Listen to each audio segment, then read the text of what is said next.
Fleet Series.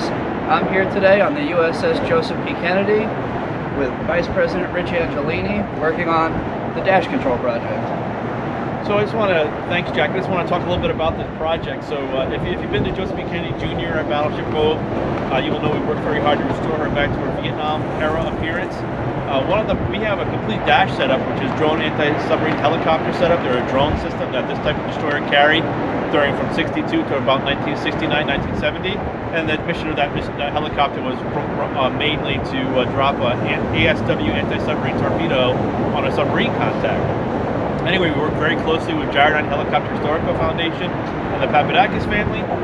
So we raised, and also viewers like you and a lot of our destroyer veterans that served on ships like this, we raised almost $3,000, and we're looking at putting back the last major piece of Kennedy's dash system, and that is a dash deck control station. I'm going to hand it back over to Jack. He's going to talk a little bit about what this project is going to entail and when we're going to do it. So we're here to replace what would have been the dash control station. It was removed, around when was it removed? Around 1970. Around 1970 it was removed for a refit? Removed because the system was deinstalled from U.S. Navy destroyers.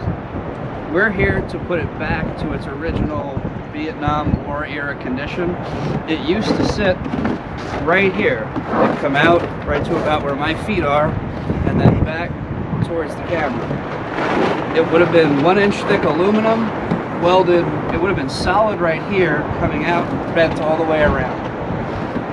We're gonna have to bevel all this down, heat it all up, bend a new plate, and weld it back in right down this side, around it, all the way on the bottom, and then put this angle aluminum back in.